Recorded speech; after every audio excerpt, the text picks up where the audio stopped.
জায়নামাজে কাবা শরীফের ছবি আছে, ওই জায়নামাজে কি নামাজ পড়া যাবে? শুনেন, জায়নামাজ বলতে ওই যে নামাজের মুসল্লা, নামাজের মুসল্লার মধ্যে কাবা শরীফের কি থাকে?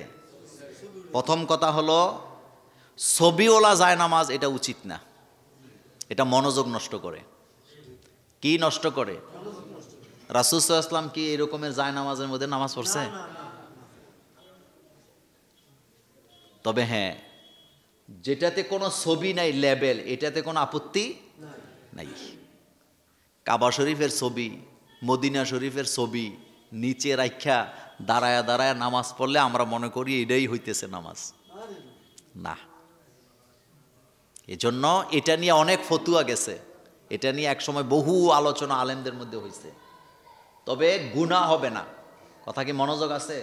কি হবে না? কিন্তু উচিত না, মনোযোগ নষ্ট হয়। এই যে মসজিদের সামনের দেয়ালে অনেক ছবি টবি দিয়ে রাখে না, কোনোটাই উচিত না, এটা মনোযোগ নষ্ট করে। মসজিদের সামনের দেয়ালে অনেক মসজিদে দেখছি টাইলসের মধ্যে লিখে রাখে মোবাইল বন্ধ রাখুন, এরপরে সামনের কাতার কোনো দরকার নাই, সামনের কাতার পুরা করুন, এটা বলবে ইমাম। কে বলবে? এটা ইমামের দায়িত্ব, আপনার দায়িত্ব এটা না। মসজিদে লিখে রাখছে মসজিদে দুনিয়াবি কথা বলা নিষেধ, নিচে লিখে রাখছে আল হাদিস, ভুয়া কথা, এটার কোনো অস্তিত্ব হাদিসে নাই। মূলত ইমাম সাহেব যাতে হক কথা বলতে না পারে, ইমাম যাতে চোরকে চোর বলতে না পারে, দুর্নীতিবাজকে দুর্নীতিবাজ না বলতে পারে, জালেমকে জালেম বলতে না পারে, এটা বন্ধ করার জন্য লেখা হয়েছে মসজিদে দুনিয়াবি কথা বলা হারাম। মসজিদে তো দুনিয়ার কথাই বলবো বেটা, মসজিদে কি আখেরাতের কথা বলবো নাকি? আখেরাত বলতে আপনি কি বুঝেন?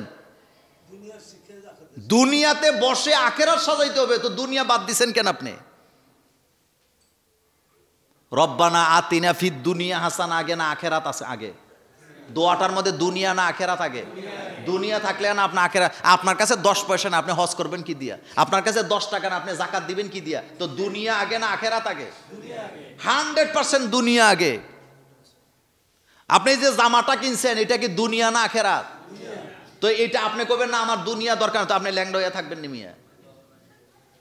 আপনি হজে যাবেন, কবেন না দুনিয়ার বিমানে আমি উঠুম না, আপনি কিয়ামতের আগে আর হজও করতে পারবেন না। দুনিয়া লাগবো, বলেন কি লাগবো? দুনিয়া, দুনিয়াটা আগে। দুনিয়া ভালো হইলে মানুষ ভালো হয়। গতকালকেও আলোচনায় বলছিলাম আমাদের সরকার খালি একটা পাইছে, আমরা রাষ্ট্র সংস্কার করব। তা আমি বলছি রাষ্ট্র সংস্কার করে কোনো লাভ নেই, আগে মানুষ সংস্কার করেন।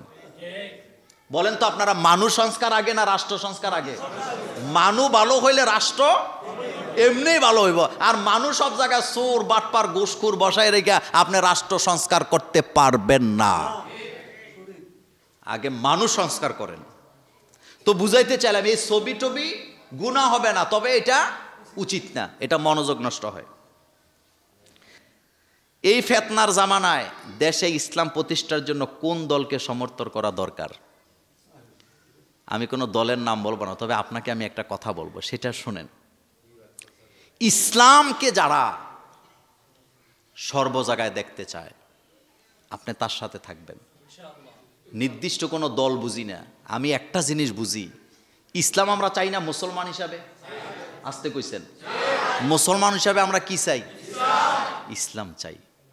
কোরআনুল কারিমে যত আয়াত আছে, রাসূলুল্লাহ সাল্লাল্লাহু আলাইহি ওয়াসাল্লামের যত সহিহ হাদিস আছে, সবগুলা নিয়ে যারা চলতেছে আমরা তাদের সাথে আছি।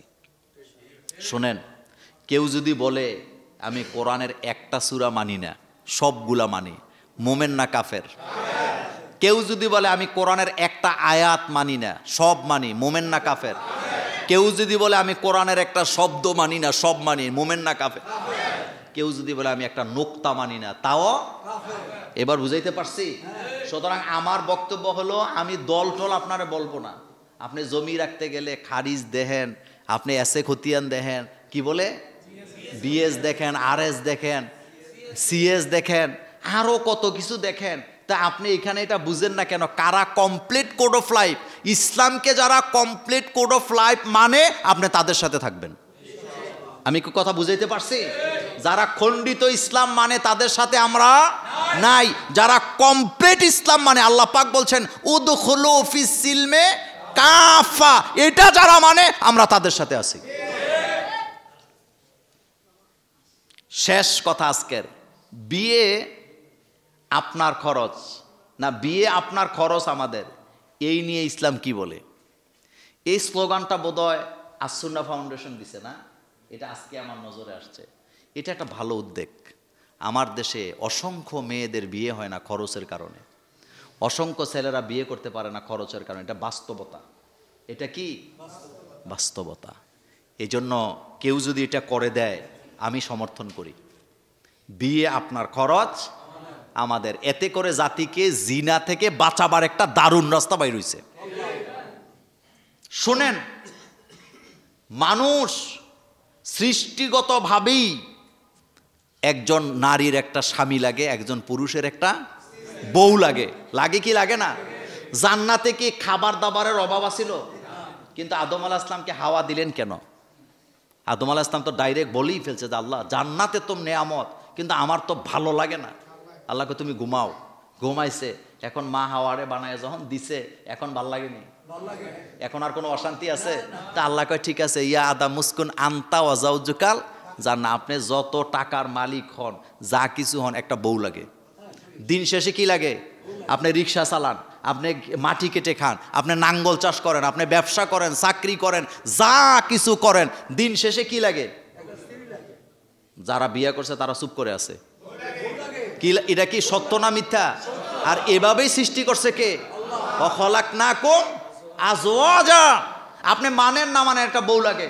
আমি আমার বাপেরে কোনোদিন বাপ মারে আলাদা ঘুমাইতে দেখি নাই, এটা আমি বলে দিলাম। একসাথে ঘুমাইছে সারা জীবন। আপনিও এটা করবেন? আপনি পারেন না, কারণ আপনার ভিতর ভালো নাই। আপনি বউর লোকে খুতুর খুতুর করেন সারাদিন, ঝগড়া করেন। করবেন না। এটার থেকে যত পারেন আদায় করবেন। খনিজ সম্পদ, খনি উঠায় না, গ্যাস উঠায় না, তেল উঠায় না, তো তেল যে উঠায় গর্তর মুখ বন্ধ করে তেল উঠানো যাবে না। তো বউর সাথে কথা না কয়ে ভালোবাসা আদায় করবেন কেমনে? আপনি ঠকবেন, আপনার হায়াত চলে যাবে, কিন্তু বউর ভালোবাসা কপালে।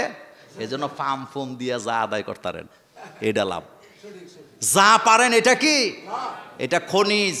এটাকে আল্লাহ ফসলের জমি বলছে। ফসলের জমির মধ্যে আপনি যদি ফসল না ফলান, জমিনের কোনো কি নাই, দোষ নাই, আপনি ঠকবেন। আল্লাহ বলছে এটা তোমার ফসলের জমি, নিসাউকুম হারসুল লাকুম, এটা তোমার সরিষা ক্ষেত, তুমি ফসল ফলাও, এটা তোমার লাভ। না ফলাইলে এটা পরে থাকবে। কথা কি বুঝাইতে পারছি?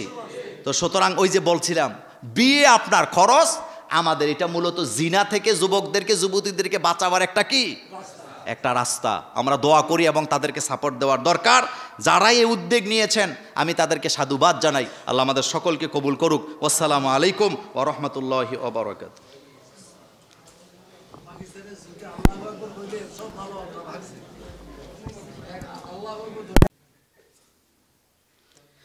একটা প্রশ্ন আসছে, ক্রিকেট খেলার স্টেডিয়ামে বসে তাকবীর দেওয়াটা ইসলাম কতটুকু সমর্থন করে?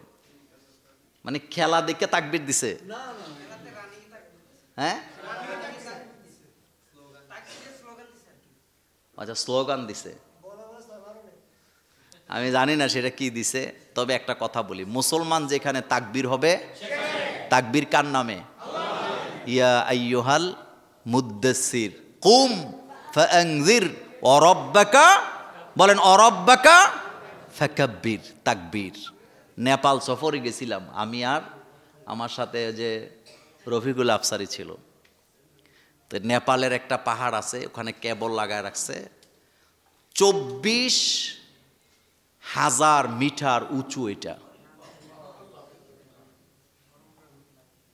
সেখানে গেছি, যাওয়ার পরে দেখি একটা মন্দির বানায় রাখছে।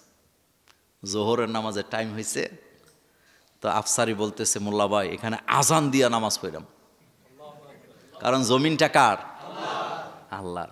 তো ওখানে তো পর্যটক এরিয়া, তো সারা দুনিয়ার সব দেশের লোক সেখানে ছিল, সব ধর্মের লোক। হে আজান জোরে লাগাইছে। যখন আজান দিতেছে, এখন লোকেরা, পর্যটকেরা ছবি টবি তোলা বন্ধ করে হেরে ভিডিও করতেছে। তা আমি সেখানে দাঁড়াইছি, আমরা এগুলা দেখিও নাই, তাকাইও নাই, একে উঁচু জায়গা তো।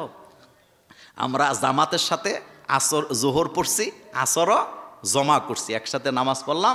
পড়ার পরে উনি বলতেছে কলজাটা ঠান্ডা হয়েছে, এই জায়গায় হয়তো আমরাই জীবনে প্রথম আজান দিছি। আসলে সত্য, মোমেন যেখানে তাকবীর, কার তাকবীর? আমরা কোনো নেতার তাকবীর দেই না, স্লোগান দিই না, আমরা স্লোগান দেই কার? লিল্লাহে তাকবীর, নারায়ে তাকবীর।